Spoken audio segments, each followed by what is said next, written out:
Hi everyone, my name's Lexii Orth and I'm a national artist for Colors by Gina. This is Christine, she's going to be my model today, and I'm going to be teaching a class on champagne toast blonding. So as you guys can probably see, and I'll get the camera a little closer in a minute, she has some previous highlights.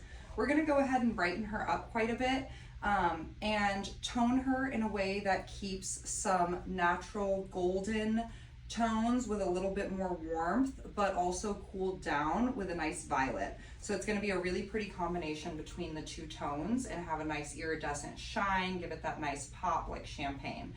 So today I will show you guys how we do the sectioning. So as you can see, Christine parts her hair in the center, and so for that reason I'm actually going to do diagonal foils all along this section, along the hairline, mirroring that hairline, but also giving nice slices of color throughout.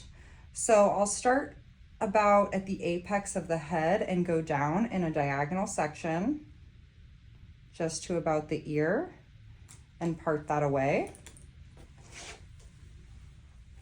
Do the same thing on both sides.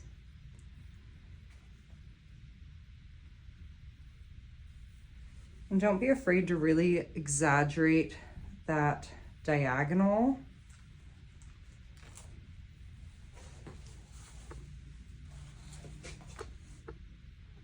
And in the back here, from when we lightened it before, Christine's hair used to be much shorter, and she's currently on a journey of growing it. So back here, there's very, very little highlights. So we're really gonna brighten a lot of that up as well. So I'm gonna do this whole back section by itself using diagonal sections along both sides of the hairline and going up with those diagonals all the way up. So when we're all done, I have this front section, which I section diagonally right at about the ear. I split this back section into two sections, and I'm going to do diagonal placement, mirroring the hairline towards the center in both of them. I just divided it to help make it a little bit easier to work with.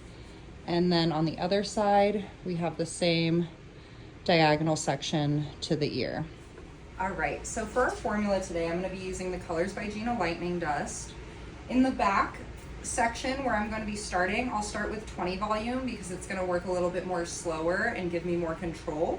And as I get to the front, I will use a 30 volume to help speed up the processing so that it works a little bit quicker to match up with the foils that I did in the back.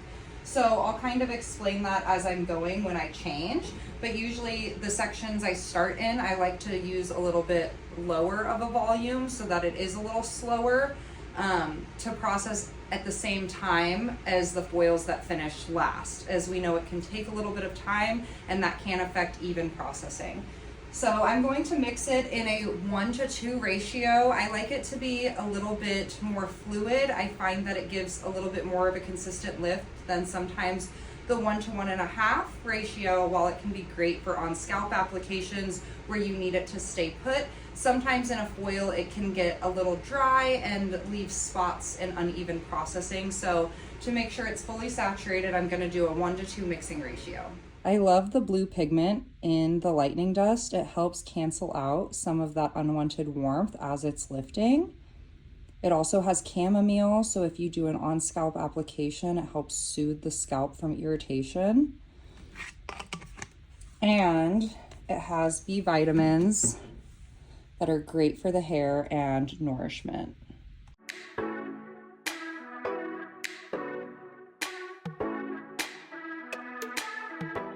So I like to start in the back.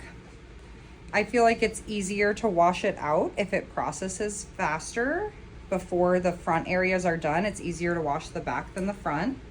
So I'm just gonna mimic that hairline. And like I said, her hair is pretty short back here. So I'm gonna use a traditional weave. And I'm gonna feather it close to her scalp, but not all the way to her scalp.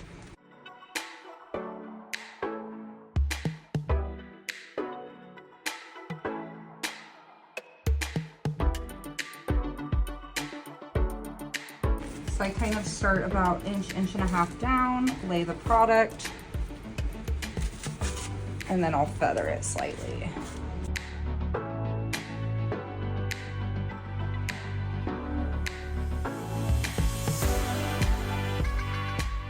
Some of these hairs, as you can see, are pretty short, so I kind of have to really saturate them to help keep them down.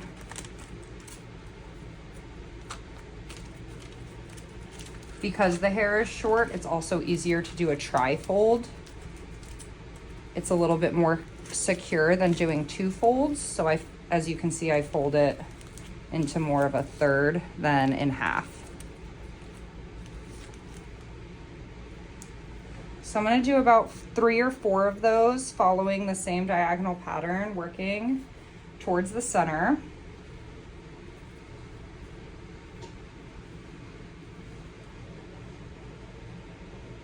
And I'm leaving only about 1/4 of an inch width of a section in between as a dropout. So they are pretty close because we do want to get her brighter.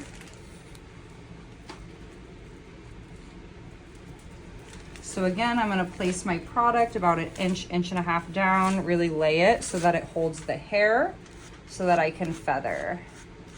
And you can see how well this product just moves. It's great as an artist to have a product that works with you rather than against you. So I love that. And again, folding it into thirds, locking my foil underneath to help prevent any bleeding. That's especially good when we are going to the scalp so that we don't get any bleed marks.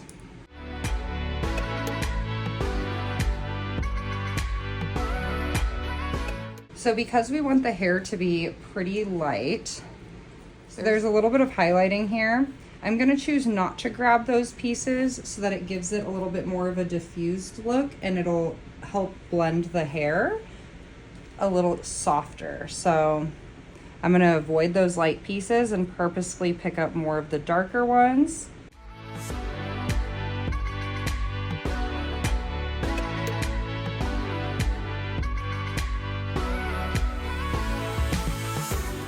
And feathering up to, but not all the way to the scalp. I also like when I'm feathering to kind of still keep that diagonal. When the color is processed, it'll help keep it soft if we continue to work on a diagonal. So when we work more in horizontal lines, sometimes it can leave more of a harsh line than when we work on a diagonal. So as you feather, you can see I'm keeping that diagonal parallel with the foil section.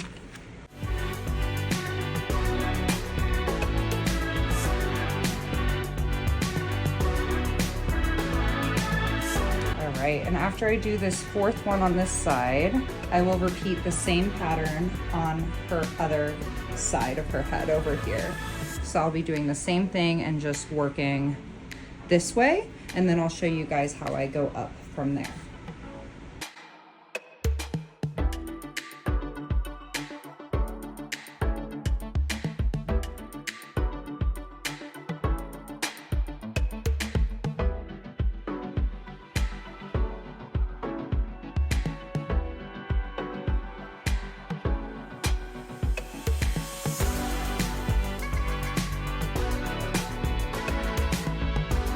All right, so after I did these 4 diagonal foils on each side, there's a nice little triangle section you can see here left in the middle.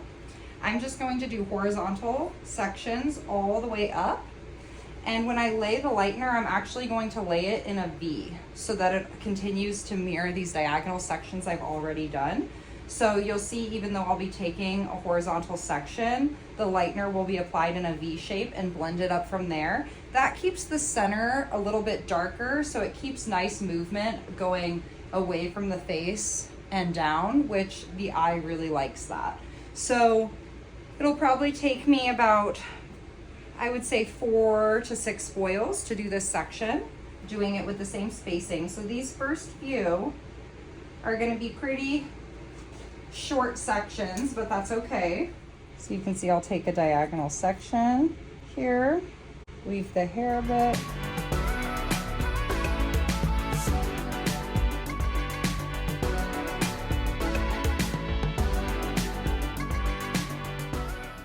All right, and so for the next section, again, I'm gonna take about 1/4 inch subsection just to keep it really nice and saturated with that lightener, and again, weave the hair. As we get a little bit wider in this section, it'll be easier to create the V, so just be patient with it. We'll probably get a pretty nice V on this one. So you can see I lay it like this, and then I take the other side and lay it like this. So to really create that V shape. And then I just feather it out.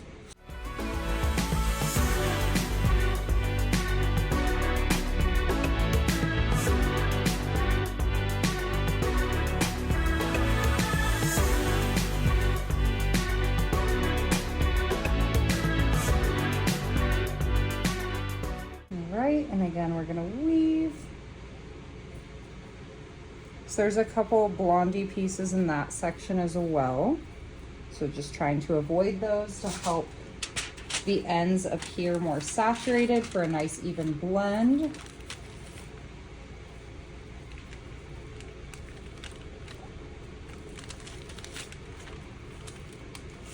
So I lay the lightener first so I can get that pattern how I like it, and then I soften that line and kind of make it not so perfect, stagger the strokes.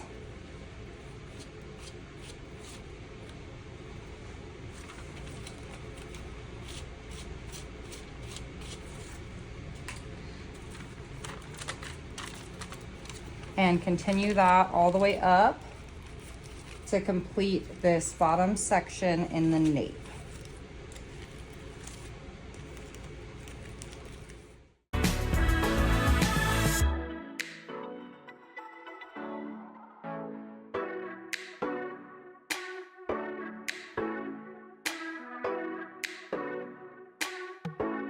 Right, so we have the whole bottom section is done.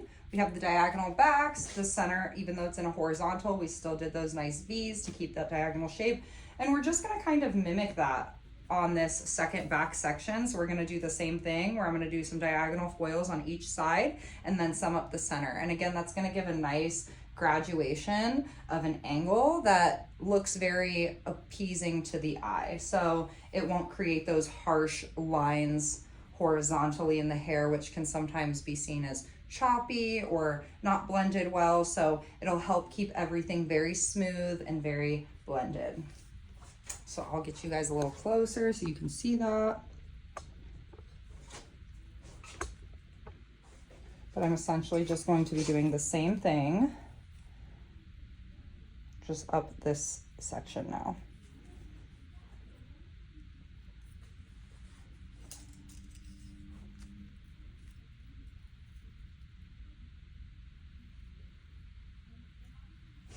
So again, I'm taking just a pretty normal weave because she already has some previous blonde on her ends.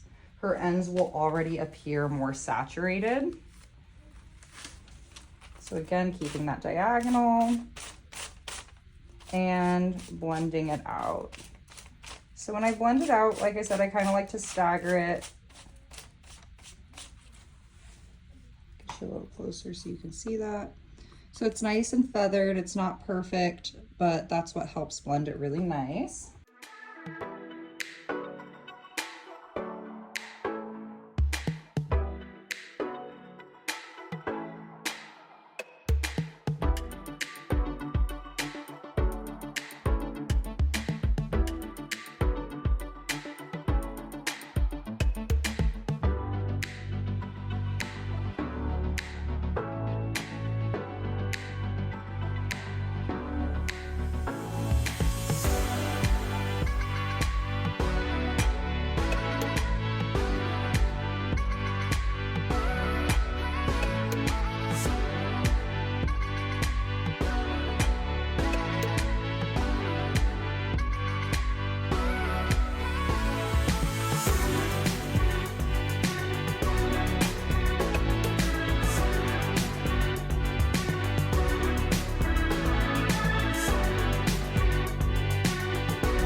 This side over here. I used diagonal placement, which you could see all the way back. So I'll show you how it looks from the front. You can see those really nice diagonal lines going through, and I'm gonna follow the exact same pattern on this side. And then the back ones will probably be ready, so I'll probably rinse those out to let the front ones continue to process. I finished up my batch of lightener that I had done with the 20 volume, so I went ahead and remixed a second batch using that 30 volume so that this last section works a little bit quicker. And yeah, so here's a little bit closer of that front. And you can really see those diagonal back foils, and we kind of have like 2 rows of them until it got pretty small, and then I just condensed it into one little section there. So following the same pattern, I'll start with the lower part around the hairline with a diagonal to mimic the hairline, because if we go in with these horizontal lines, then if the hair was pulled back, you'd get a really stripy placement there. So this helps keep it really soft. I always like to do things where the hair lives, because pulling it out of where it lives is always going to look less natural.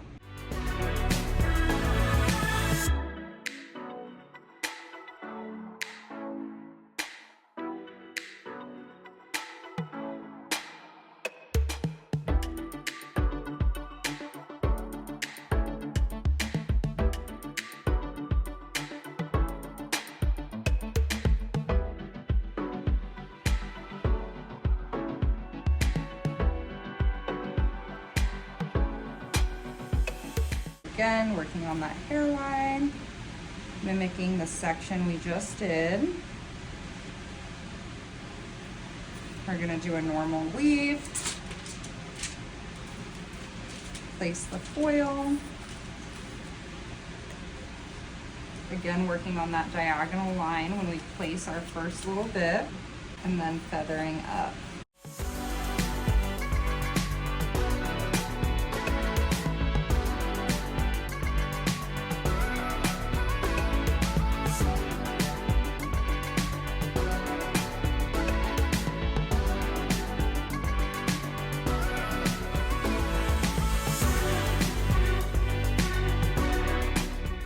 Right, and after a couple foils, just like the last one, I'm going to go ahead and move to this front section.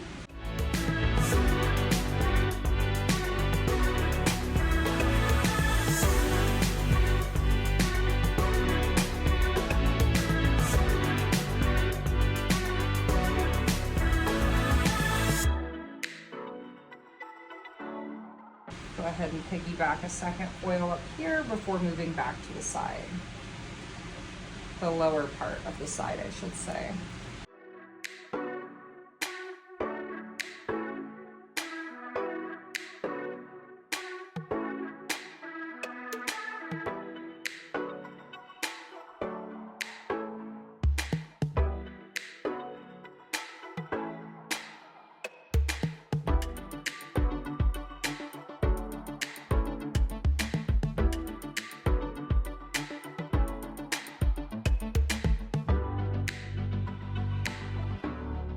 All right, and again, sometimes I like to fold that bottom part of the foil up just to protect that pre-lightened hair so that I know I'm not overlapping. So sometimes if it seems easy enough where I can freehand paint it and avoid those pre-lightened pieces, I do. But in this case, if it seems like I kind of need a little bit more care and attention to weave them out, then I will go ahead and flip this bottom flap up to protect it so that I can feather and do everything else I need to do without worrying.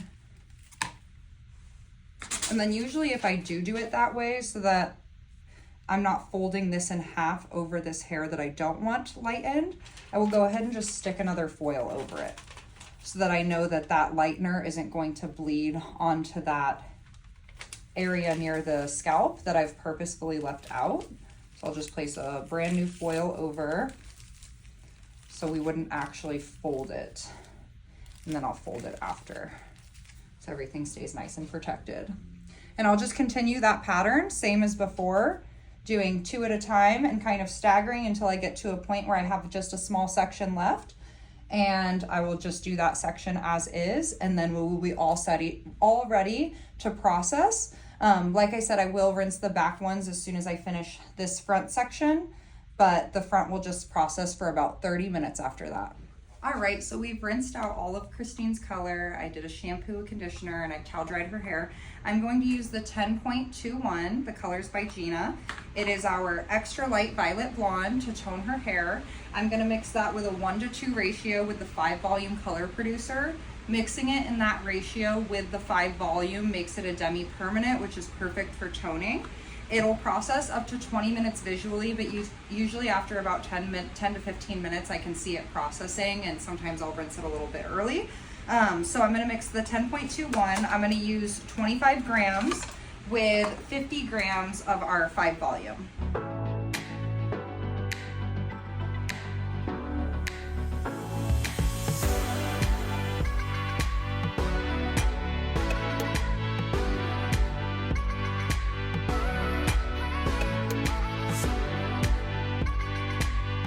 So I'll first go around her edges with this.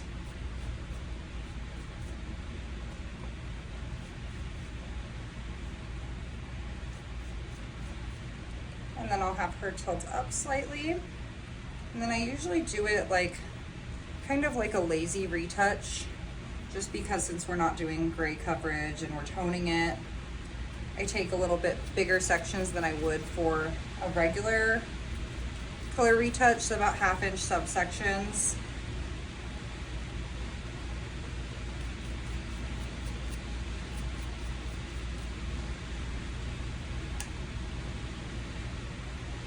And I apply at the roots first, and then I will work the color down through the ends.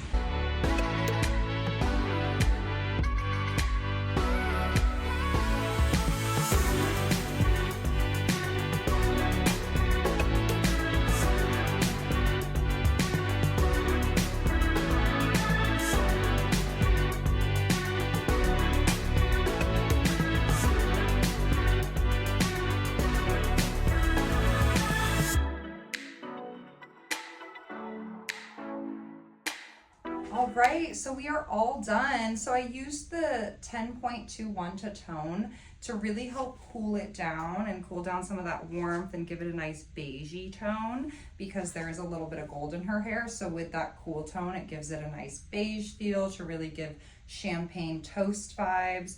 So I'll get a close up in a second, but you can really see around the edges how when I pull the hair back, it just looks really nice and soft, effortless, no hard lines there. And then all throughout, same thing. You can see it just looks very blended, very natural. And then in the back, you can see that little bit of depth here in the middle, how it's a little darker, and then it gets a little brighter because of that V placement we did. And again, on this side, you can really see how soft the edges are. And yeah, it just blends so beautifully. It'll grow out so nice. So it'll be low maintenance for her, and it'll look beautiful throughout the whole process. Very easy to touch up. You would do the same pattern that I did. Again, if the client wants to keep the hair around the same lightness, you will try to pick up those previous lightened pieces and just do the regrowth. But if somebody's wanting to go a little bit brighter, then you'll want to pick up the dark pieces so that they have more brightness. So I hope you loved the class today. I'm going to take a quick video after close up so you can really see the color, and I'll see you next time.